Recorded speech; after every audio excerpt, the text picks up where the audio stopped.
Welcome to North², a production of Piqued FM. I'm your host, Korey Luna, and with me is Richard Hogbin. Today I speak with Raye. As you may know, her noise is violence. Raye and I speak about learning about electronic music, DJing, synthesizers, and getting into the electronics and the itty-bitty bits of producing music and where it has taken her and getting a chance to play shows all over the East Coast and very soon internationally. This is a fun, wonderful conversation I had with Raye, and I'm really hoping to eventually meet Raye in person, maybe catch a show.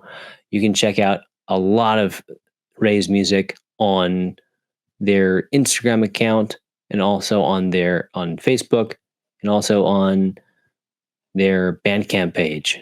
Please look up Her Noise is Violence. So, Raye, please tell me a little bit about how you got into electronic music, how you got into DJing. I'm very curious about what your journey has been. For me, it started probably as a kid, just hearing all kinds of electronica, I would call it back then in the early 90s, just developing a taste for just hearing that 303 sound. I started getting kind of into trance, The Prodigy, started kind of mixing my love of metal with the electronic side of things. So basically, I was pretty much a metalhead most of my teenage years, but I still had that love for electronic music, and it started growing and growing. I would say by the time I was about 17, 18, I was pretty obsessed with stuff like Jeff Mills, Josh Wink, just wanted to be part of that kind of style. Unfortunately, my timeline kind of intersected with vinyl and CD. So I started learning on vinyl at around 18, 19. And then by the time I actually got to play my first gig, it was all CD.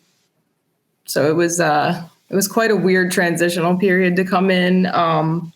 It was hard being taken seriously for a while because a lot of people had these assumptions that these new kids were coming in. They were more EDM focused and into the mainstream side of things. And there weren't a lot of people in my age group that seemed to be interested in going back to the roots of techno, to house, to the old acid house from the early 80s, so it felt kind of isolating for a while until I kind of had a chance to so-called meet my tribe. Very cool. And that resonates a lot with me because growing up being a teenager in the 90s myself, and metal was very much a big part of my childhood growing up, and electronic music came in a little later for myself. But it was definitely something that I was extremely drawn to, and it wasn't something that my bandmates were listening to. So I just kind of had to leave the band and kind of pursue my own path at some point. And to me, that has been that was also just a better choice for myself, honestly. And electronic music has just flourished and become such a big part of my life with, the electronic community here in San Francisco, the Bay Area, and beyond. Every time I go out to a synthesizer convention, it's so inviting. Everybody's happy to see you. You're always welcome to be there. Everyone wants to learn something or teach something. It's nice. It's more of a community. Mm-hmm. And I see the roots of your metal with the logo of your artist name. Her Noise is Violence. Absolutely. My friend Orlando put that together for me, and that just definitely fits. What was one of your first synthesizers or drum machines? Actually, ironically, one of the first synths I ever bought, it was totally a passion impulse buy. I bought an Ultranova off of eBay when I was about 20, and kind of messing around with the sounds on that. And then I realized, you know what? Like, I love this, but it's not for what I'm going to be using. So I kind of went back to the drawing board and started really thinking about what do I really want. I'm really loving what Behringer's doing right now.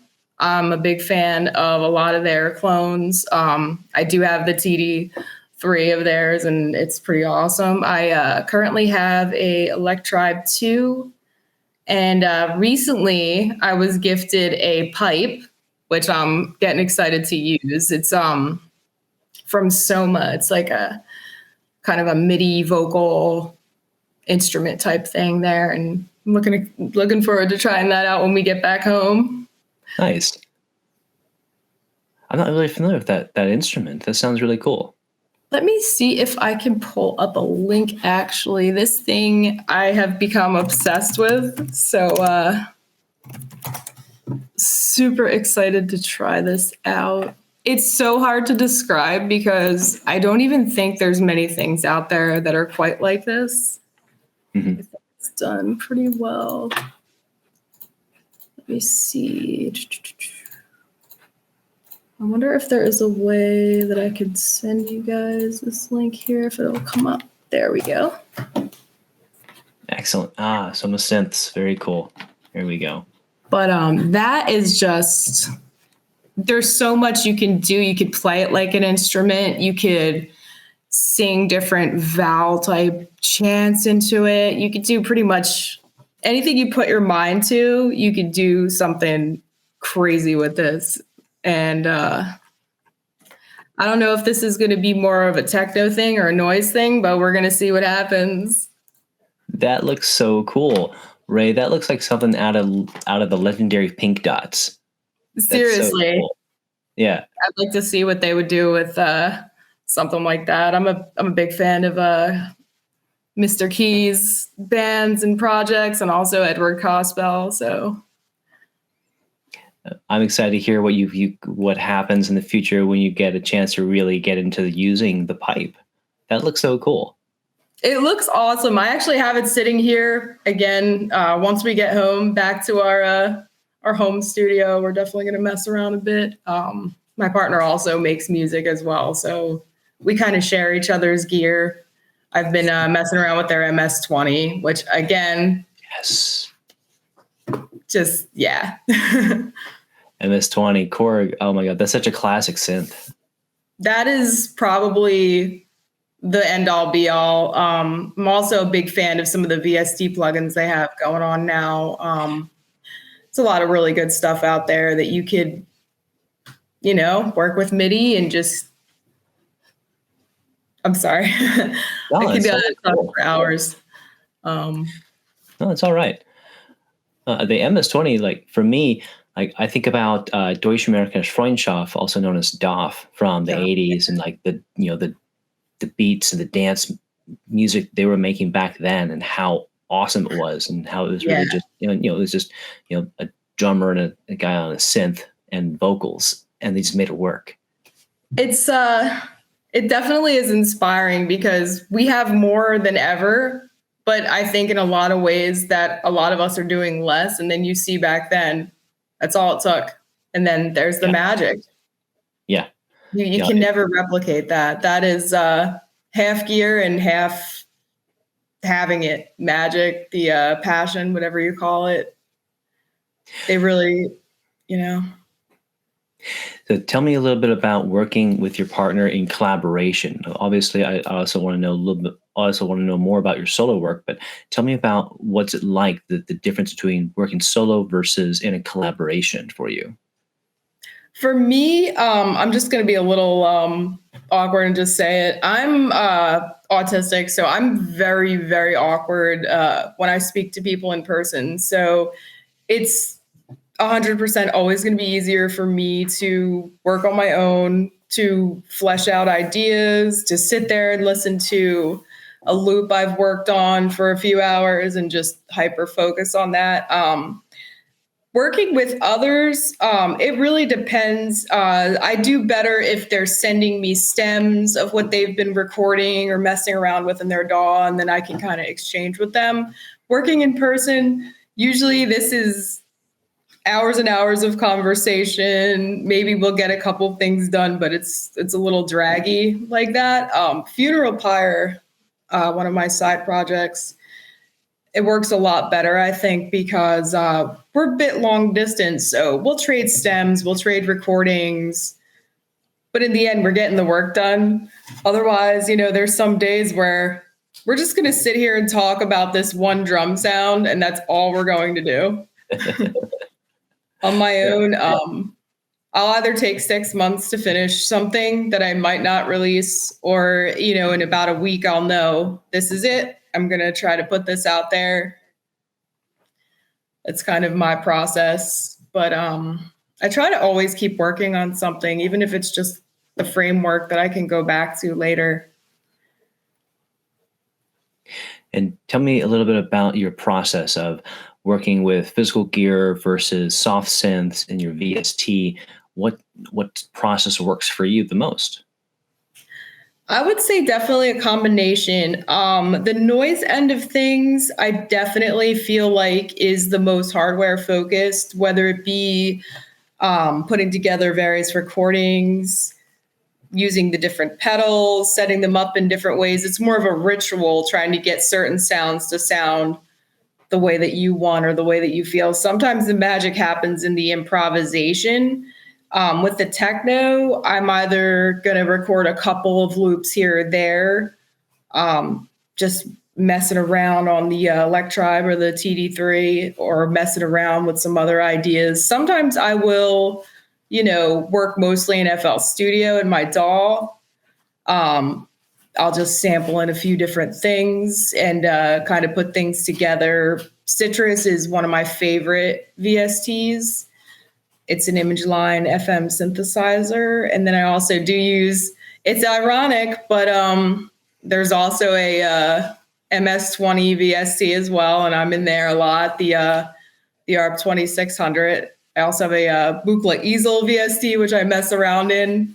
And that's a grail. If I can ever get my hands on a real easel, like, that's it. Is that the Buchla 5? I believe so. It's it was part of an Arturia package. Yeah. And that is oh my God. I'm still going through it. And every day I get like sucked into something else, and I'm like, oh, let's try this out. Not productive, but fun. I hear you. I got that soft synth some years ago myself, and I too have definitely just fallen into the rabbit hole of just playing with it and just seeing what happens. There, just making, sometimes the sounds are fun, and sometimes I'm sitting there listening to like a strange loop that's like, I love it though. It's so fun. And I envy all my friends and artists who have an actual Buchla music easel, or have collected and put together Buchla modules as well. Like, it's crazy. One of my friends, Musical Fungus, who's been working with Buchla for many years now and has gotten many of the modules. He's even got the easel. Every time I talk to him, I learn more and more about what it's like to work with Buchla synthesizers, and it boggles my mind because I've never physically worked with one, but the way that it's designed is so different than working with something like a Eurorack.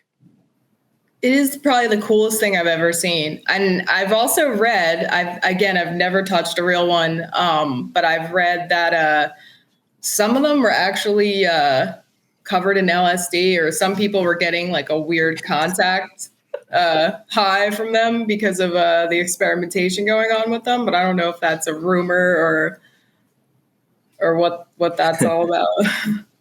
I think I've heard that rumor before. Yeah. It's strange, but the Buchla is just, wow. The easel, again, if somebody's ever selling them, or if Behringer decides to really clone it and it comes out, I definitely would be the first one to buy a Behringer clone. No hate on Behringer from me. Yeah, fair. It's totally cool. Also, Tip Top Audio has also been making clones of some of the some of the modules, and with which specifically they've been converting it to be Eurorack instead of booklet. So it's so it can be incorporated into a Eurorack modular set much easier than trying to just go into using booklet. Yeah. I might think about that. The Eurorack end of things, it's still a bit Chinesey to me. I've messed around with VCV rack. I kind of have the idea, but I'm still kind of like that, the backwards end of things. I'm still a very basic drum machine girl, pedals, like just very simple, but hopefully working my way up to perhaps doing some live PA stuff in the near future and learning more about the modular end of things. I really hope to see that journey for you. I think you would really enjoy it. I'm curious, what pedals are you using in your sets? DoD death metal, 100% is the end all be all for the majority of my noise. A lot of my samples also DoD death metal. It's funny enough, the cheapest pedal that I have is a Joyo Voodoo octave pedal. And I swear that thing does some crazy stuff. And if I pair that in with certain configurations, it's insane what you can do. I kind of like go back and forth between different things. Most recently, we picked up a weapon of mass destruction, and we picked up a couple of other Earthquaker devices pedals, but my chain has always been just DoD, an octave pedal, a couple little other fuzz boxes here and there. But like, I am the cheapest, most budget friendly setup probably you'll ever see. I have a couple of like DIY noise toys. It's basically a piece of metal, couple of contact mics on there, a 1/4-inch input, and a rusted spring just soldered on there poorly. I have a couple little spring boxes that I run with this stuff, and just messing around with chains and different things like that and contact mics. Cool. I love the experimentation. I'm literally just a trial and error DIY kind of person. I know it sounds crazy. Some people, they're very musical. They have a knowledge of music theory. They can compose pretty much anything. And then there are people that have a very rudimentary knowledge. They understand key. They understand MIDI. They put stuff together that sounds good. It's just the same. Half the time for me, I'm trialing and erroring.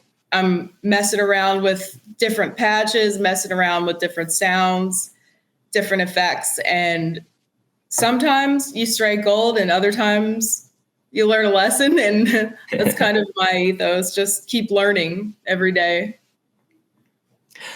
And that's the beauty of electronic music, is it allows you to have the experimentation in with your compositions, and it's always an educational progress. It absolutely is. Yeah, I feel like when you stop learning, you stop creating, because there's never an end point. There's always something else to learn. And even, when we were speaking about synths, there are certain synths, you could buy 10 of the same model and they're all going to sound a slight bit different. Some are warmer, some are colder, some react differently. It's so weird. They all have their own personality. And there is also an endless amount of things. I mean, you hear Dr. Dre do one thing with a Moog, you hear another artist do something else. It's just completely wide open, and I love that. And I think it's kind of boring when you hear a lot of artists, and I'm not hating on sample packs, not at all, but there are a lot of people, it sounds like the same song every time you hear them. And it's unfortunate that it's kind of gotten that point with the internet. And I think accessibility, on one hand, it's great for people like me who's never really had a large budget. We can have a software, we can build from there. There's cheaper gear. But then at the same time, I'm like, well, now there's about 1 million people out there, and they're all using the same loops, and they're all downloading the same music to DJ with. And it's just, I think we need to focus on experimentation and uniqueness, because there's a plethora of tools, even at all levels, you know? You're absolutely right. I get into my little rambles, but and I'm here for that. Please, I welcome it.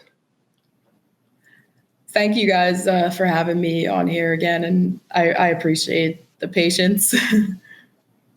Life happens, and we understand that. It's totally fine. It's been a crazy period for myself and my partner, but we're looking to end out the year with some good news and finally get back to our house, and also looking into 2026. I'm thinking about finally taking the step over. I have some offers in Italy, and I kind of want to build on that and try to get some shows out there. That'd be great to go international. Yeah. Be really nice. I've had so much support over there from Carbone and Luciano Lamana. Like they've been really supportive, at least on the techno end of things. It's been nice to connect with other DJs and producers over there. That's awesome. How did that connection happen? I was a huge fan of the Carbone record label. For years, I would buy their stuff. I played a lot of their stuff in my sets. As soon as I started feeling a little bit more confident in my own personal production, I remember emailing them a demo, and then I got an email back, and they were like, "Oh, this is good, but it needs to be harder." So a couple of years passed by. I'm thinking about it. I finally set my intentions on getting something done, send it out to them. They loved it. They accept it. Now we're all talking. That was one of the only things that I've ever done that's made it onto a top 100 chart. A track off of there had made it onto the Beatport top 100, which is crazy for me because that was never the type of artist that I ever thought I would be. Like they're more in the darker, hard techno. Some of them do speedcore and gabber. I'm a dork from the metal scene, so that was unexpected. That was a pretty cool endeavor. And that track is called "Where Is the Rave?" It is.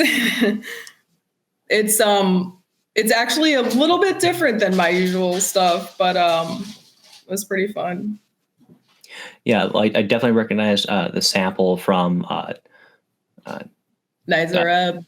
Nizareb. Yes, thank you very much. I'm a little bit worried about that, but you know, don't worry about it. No one's gonna know. No one's gonna know. Now they will. No, everyone probably will figure it out. But I try to take things and have fun with them. And I'm also a big fan of the EBM and industrial world, so I try to incorporate little things here and there.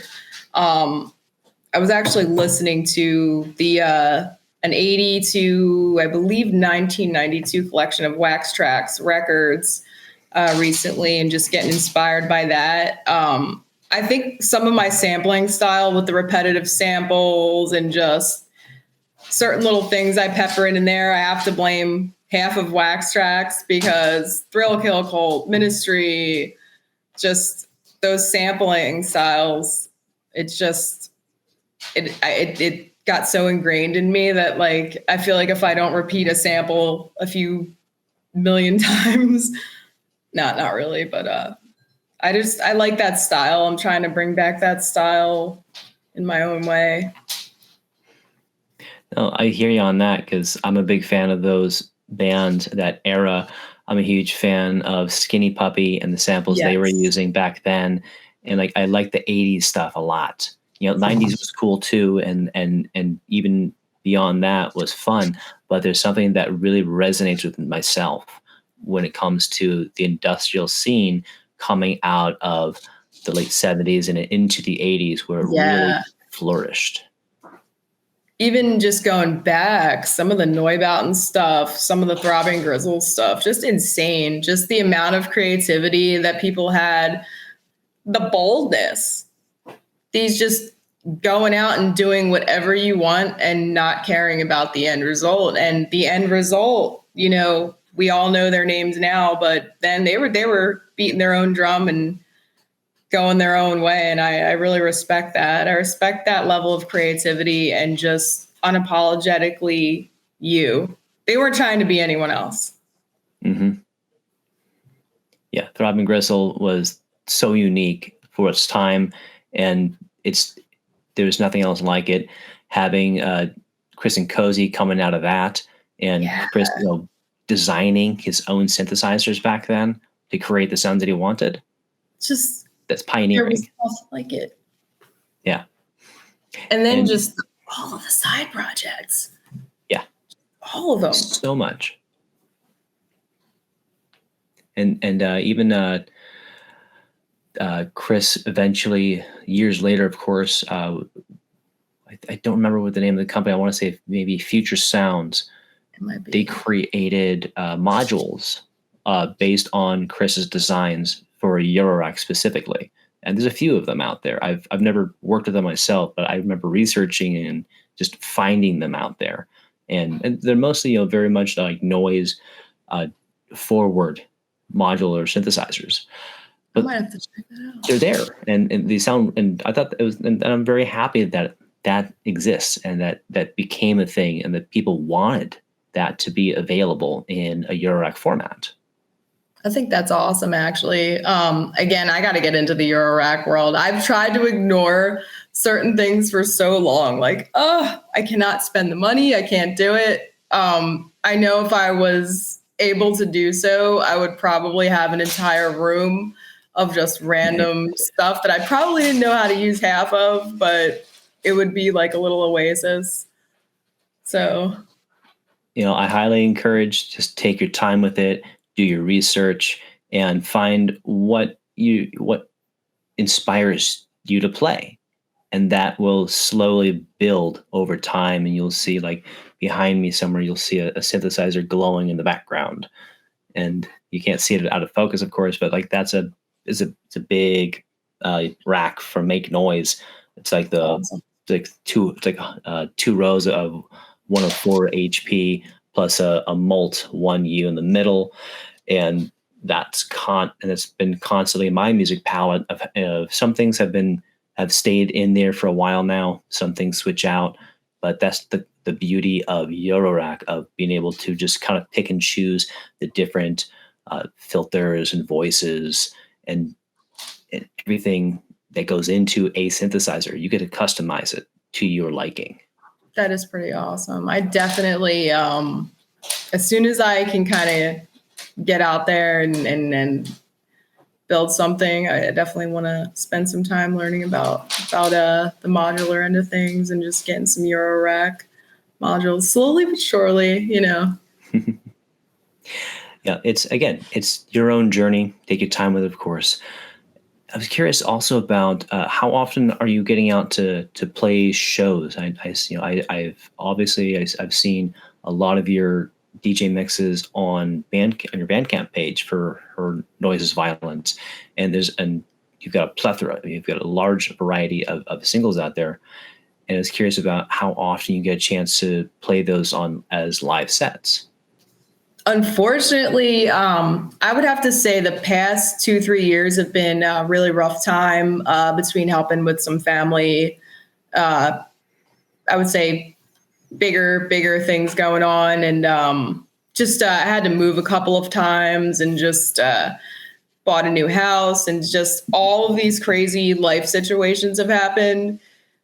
So when I started around 2008, 2009, I would say by 2012, I was fairly decently traveling around, playing up and down the East Coast, DJing a lot more. I would say, but around 2020, 21, the pandemic slowed everything down. Things were already slowing a lot down by 2018. I kind of got to this place in 21, 22 when things started opening up, getting out more. I streamed a lot more. at first. I came back out just as I was starting to get back out there. Had to start canceling, unfortunately. And now, like, there's just been a lot of things the past couple of years that have been happening. So the last gig that I've played was in October of 23, unfortunately, I believe. No, 24. And that was at Summit in New York. And then it's just been, I know it sounds cliche, but one thing after another, just in some personal stuff happening. So between that and us not having been able to be back at home, just handling a lot of stuff, I haven't been able to really accept much. So the last thing I have planned for this year, just at this time, is in August, this month, on the 29th in Atlanta. Just based on where we are right now, when I did agree to this, we were still at home in South Carolina at the time, so it was closer. So now I'm thinking I'm gonna have to figure out either we go home or I might have to just fly myself down, come back up here to help out some more, and then we'll see what comes from there. So in 2026, I'm looking to get back out there because it's really been a while for me, and it sucks because it's one of the few things that I really love to do, and I miss getting to travel and play stuff and interact with people more often. And I hope that happens for you. Of course, life does happen, and that's just part of life. I'm looking forward to hearing and seeing you get more out there and perform in 2026. And I really hope that you get a chance to get to explore going international, going out to Italy and playing sets out there. I think that will really open some doors for you. Absolutely. And just keeping on. I do still have some stuff that I'm putting out a noise tape probably towards the end of September of some stuff that I've been working on for a few years. So I haven't quite announced that yet, but it's coming. I've finally gotten that decided upon. I'm not holding back. So even if I'm not playing as much, I'm going to still put that out there. It's going to be called Pain Shopping. And if you'd like, after this, I can send you a link if you'd like to check it out. Yes. In fact, let me see if I can pop that through. I believe I have it. Yeah, very much interested in hearing it if you're willing to let me listen to it, of course. Absolutely. Very cool. I definitely like sharing some stuff beforehand just to see. That's a great point, actually, of like having kind of a peer review with with colleagues that you admire and appreciate and trust with your work, to give you some feedback of even if you need them to say, hey, how's this mix sound? Do I need to bring something up out of it? And it's always great to have those collaborators you can work with and that you can bounce ideas off of, and have that support group to get the best quality of your work out there. Absolutely. And oh my gosh, if it was not for certain friends of mine that have either been doing this longer or that also make their own stuff, definitely would not have learned or would have learned things a lot slower. So it's definitely nice having a couple of friends here or there to kind of check you too. Some people, they need to just be honest and be like, look, get back in there, put some more work into it, EQ this a little bit, cut this out, do something. I need that like brutal, honest feedback. So I appreciate it. And somebody will just be real with me like that. It helped me mix better, I think. I had a similar experience when I was putting out my first album, because I actually hired a mastering engineer for it for the first time, and right away, like, he gave me a page of notes saying, like, do your own mix, and this is what you need to do. And I learned a lot from that first session. That really helped me improve the sound quality of my recordings and what I was doing. And then and I've been able to grow and put more into that, of course. And again, like having that feedback really instilled, okay, I need to take a step back, not rush the production and make sure I do it right. That's the hardest part, I think, not rushing. Yeah. It feels like it's been a century when you've sat there and heard the same parts of a track for like 50 hours, just the same parts. And you're like, you know what? I know this is right. I know I've got it. It's done. And then getting the feedback and having to listen to it again, listening to it in the car, listening to it on another system, listening to it in a different pair of headphones, and then going, hey, you know, back to the drawing board. There are times where I will literally cut out a certain sound if I can't get it to fit in the EQ.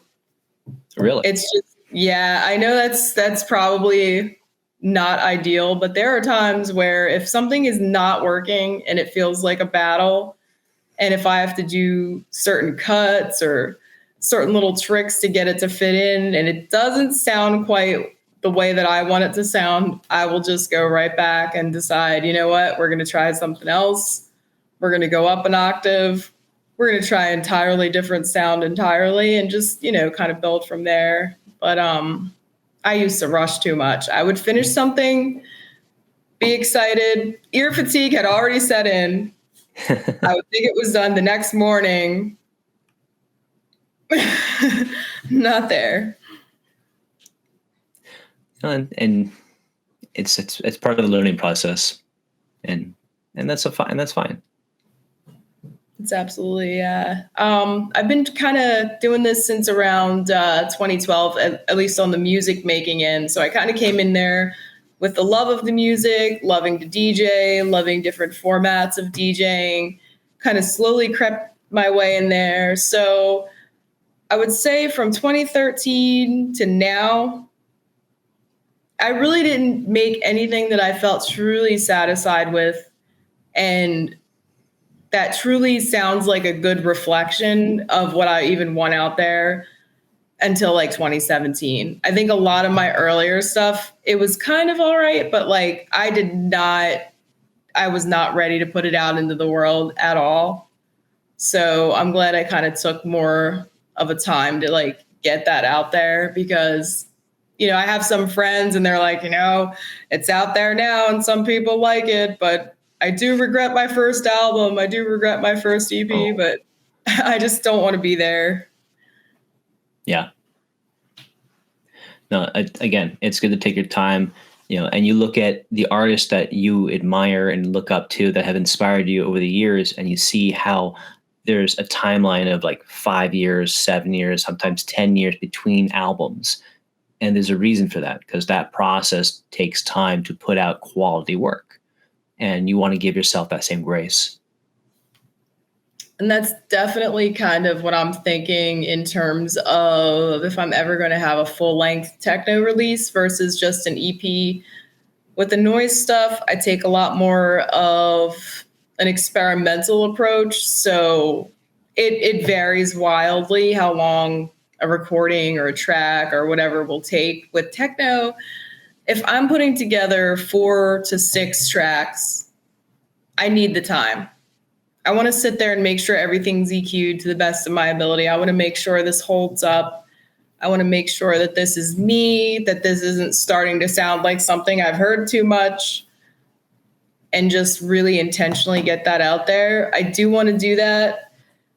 I've definitely gotten sucked into that. You have to release a single or people are going to forget. Keep the momentum kind of pit. And I don't want to stick with that. So it's been a kind of a great relaxation break, at least in terms of working on music while life has just been so hectic and busy, because I've kind of had time to think now. And going forward, I think when I do put together an album, I kind of want to take that time, whether it'll be at least a year or 2, 3 years, 4 years. I want to put something out there that is reflective of what I've learned and also shows that I'm more than just, oh, here's a single, DJs.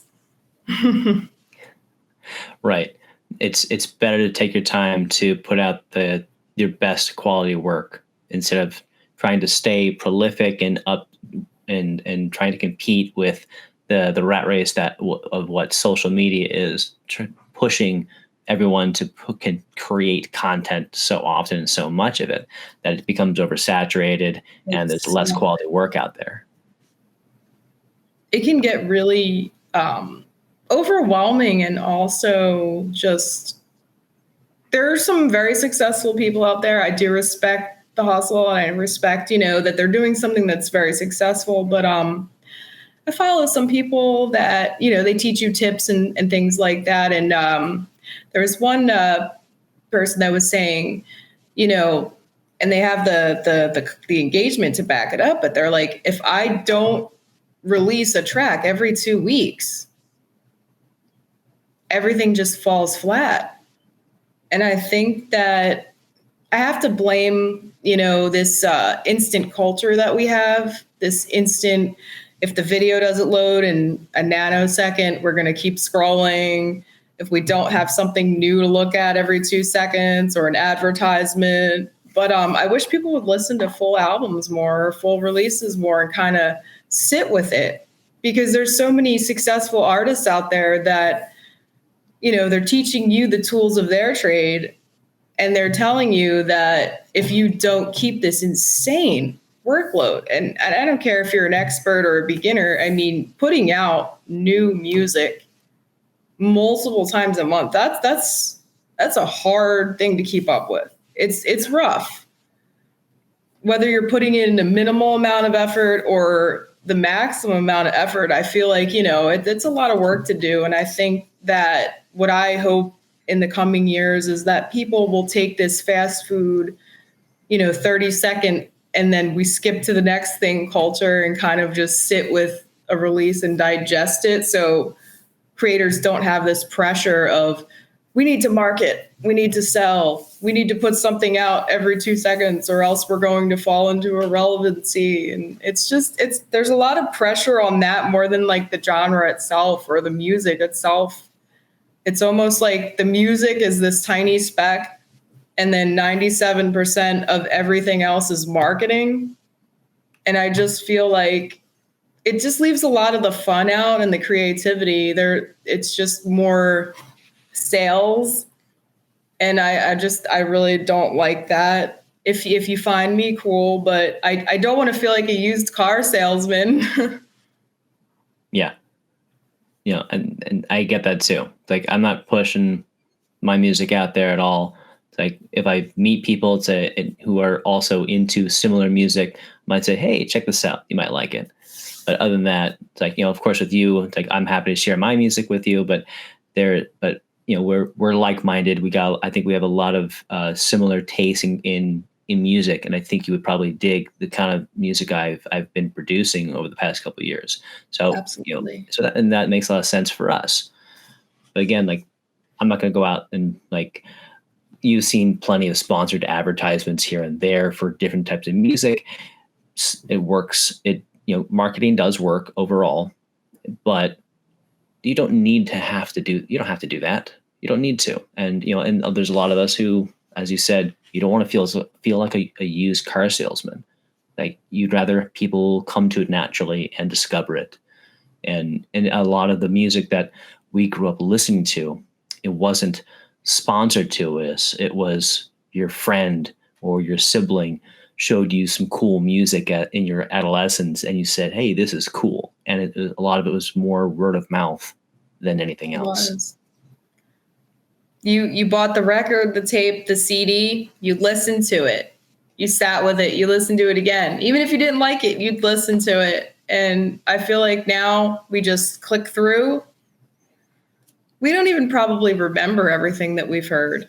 I feel like at this point, we've probably on average consumed by like the end of the day, thousands, without even knowing it, just passively, thousands of different songs. If you're in a store, if there's an ad, if there's a commercial, scrolling through Instagram, it's just, I think that we're just bombarded with media so much now, just TikTok and this and that, and just everything all the time, that I feel like people are listening to more, but they're listening less. I think we're disassociating and tuning things out.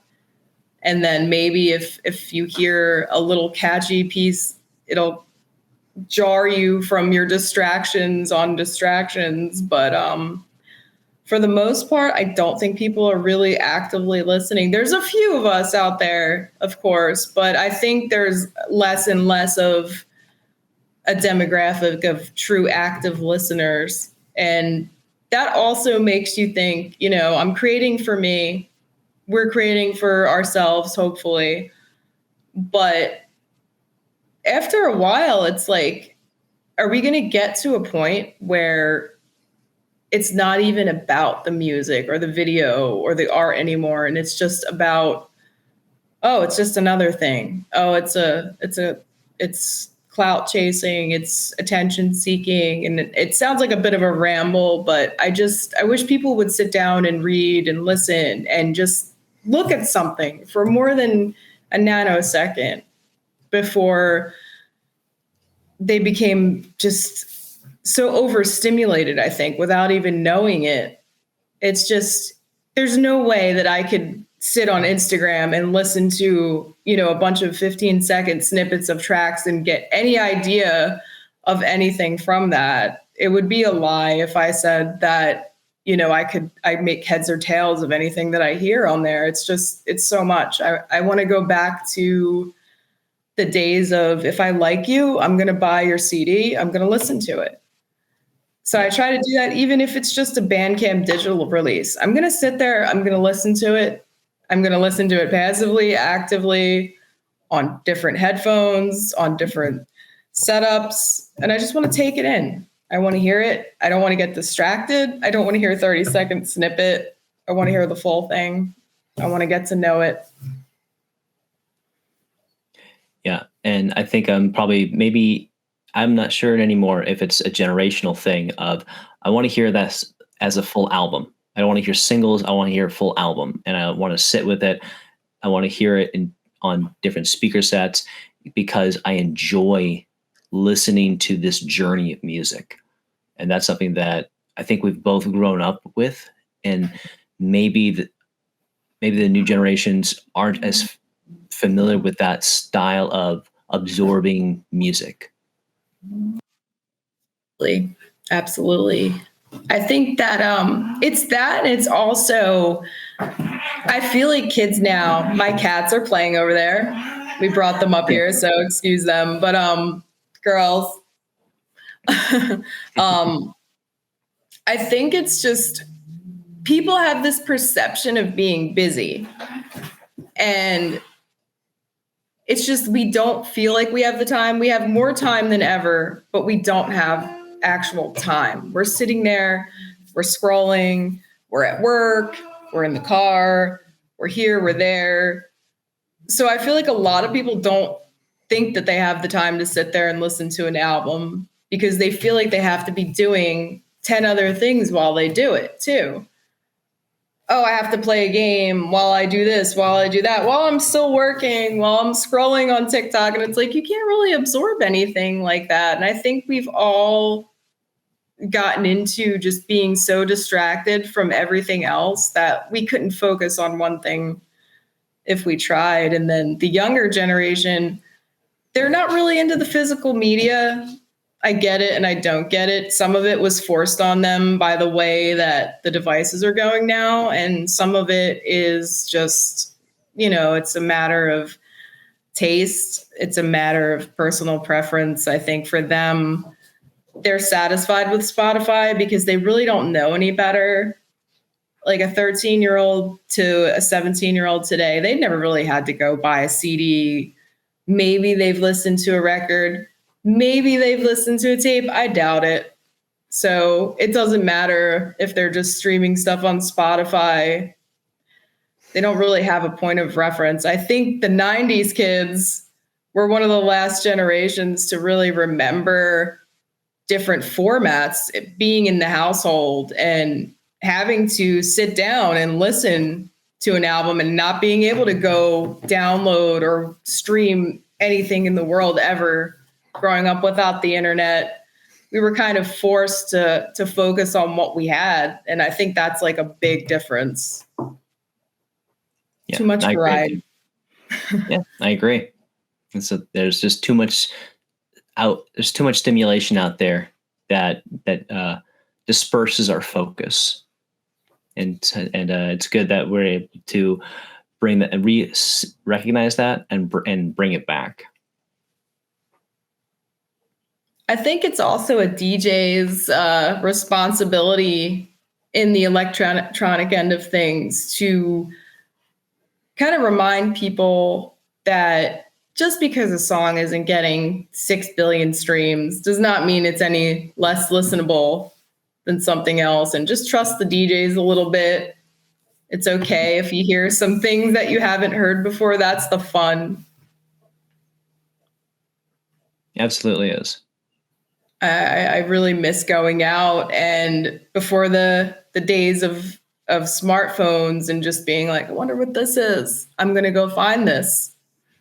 Now, it's a totally different world. And I kind of hope that we get back to a happy medium where we have a plethora of access, but we also have just the stillness and the intention again. I want people to really just pick any album, even if it's something that you've heard a billion times before. Just sit and listen, take it in, check out the cover art, just look through it, take it in. Remember that it's more than just a brief experience, that somebody poured their heart into it, that this has taken years in some instances, multiple people, multiple engineers. This is somebody's work.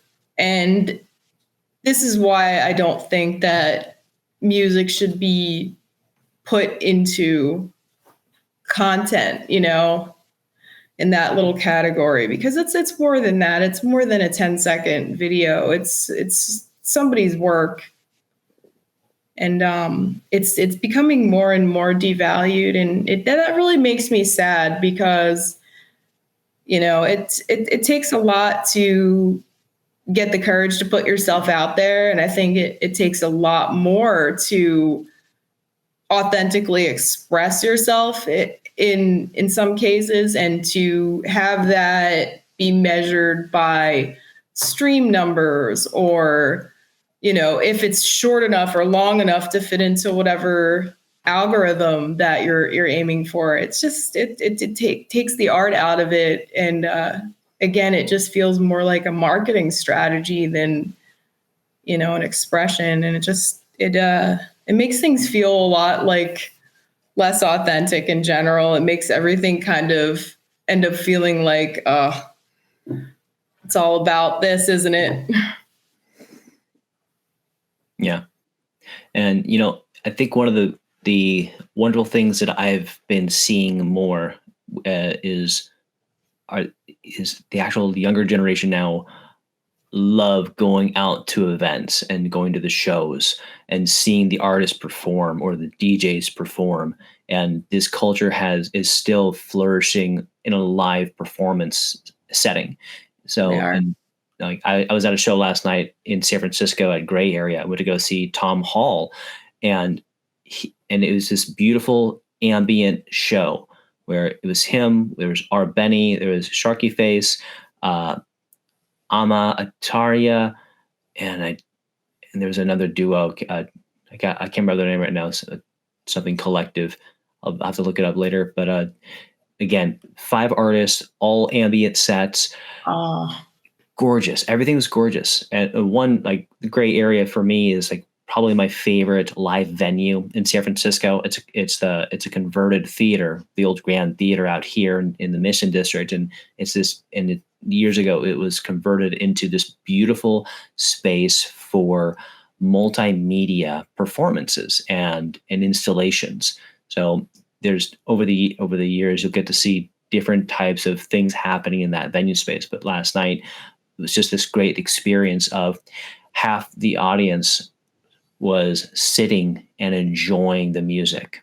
And of course, and that was definitely the vibe of, everything's more of a down tempo and atmospheric. You like almost every single artist had a composer like soundtrack style. Like I thought I was like, I swear I was either in, I felt like I was in Dune, like That's awesome. on Arrakis, just like walking sand dunes throughout this music that's experiencing, and the visuals were also very similar of these just ambient auras of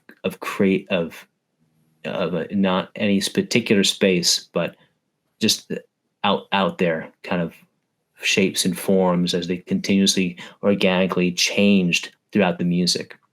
And every set had a unique style of video projection, and it was just encapsulating. And the fact that I got to experience it, and I got to see my friends who happened to be other artists there as well performing. Our Benny was one of the performers who closed the evening, and I think I swear that maybe a few of us may have been in tears just from his performance, as the way that he composes electronic music, and he's performing on Eurorack.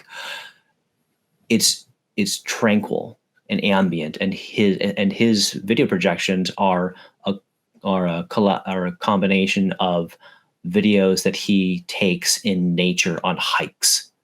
So I love that. It's like babbling brooks, it's trees, and he's bringing the camera like slowly out of focus, into focus, and then out again through like a 5 minutes timeline. And it just continued like that. I love stuff like that. No, it was cool. Like, and so I'm seeing that was my experience last night, of course, of going out and experiencing music. There was a nice crowd out there, and I think that a lot of people still want to go out and experience the music. That's what I've noticed too. There is a bit of a shift with that. Definitely in certain scenes versus others, I have to say, just like you were saying, ambient noise, power electronics, even just the darker ritual ambient, you can't really compare it, I think those people, they're really into it. Everybody that's there 100% wants to be there. They are there for the art. They're there for the music. Even bands like Sun, you were mentioning at the show you were at, people sitting down and just absorbing the music, just enjoying the visuals and the sound. There have been some Sun concerts that people just get there and they'll lay in a sleeping bag and just feel the music. And I kind of love that, because it's more than just music to some. And for me, I can be awkward in every other facet of my life, but if I'm in a room with the right situation and the right visuals or the right sounds, it just transports you to another place. And that's kind of what keeps me going. I mean, there are shows that, everything can be going wrong in your life at that time, and you'll go to a certain show and you'll get bathed in the frequency and the experience, and it feels life-changing. It feels like it's cleansed you. You leave feeling inspired again. You leave feeling excited. You leave feeling like, oh man, I'm not alone. And that's those are the good things that keep me hungry and that keep me searching for community and searching for more things to enjoy and to create. Very cool. Raye, thank you again for speaking with me for my podcast North² for Piqued FM. I'm really happy that we got a chance to really deep dive into who you are as an artist. And it's been a real pleasure speaking with you today. Absolutely. Thank you so much. And again, I apologize for last week. It's been a bit rough here lately. So thank you for taking the time to talk with me in my awkwardness. I very much appreciate it. And it's been very nice talking, and hopefully we'll get to check each other's stuff out soon. I'll definitely send over some links. So I really appreciate it. Likewise, anytime, please reach out to me. You can hit me up on Instagram or email if you want to send me some links, or just share some other musicians' music with me. I'm open to it. Absolutely. I love sending just some out there recommendations. So I absolutely will. Thank you. You're welcome. And also, when you've got shows coming up, let me know. Even if I can't make it, I'm happy to share the information for people who I might know in the area. Thank you. I really do appreciate it. And likewise, of course. Cool. Raye, thank you so much. You have a good day. You too.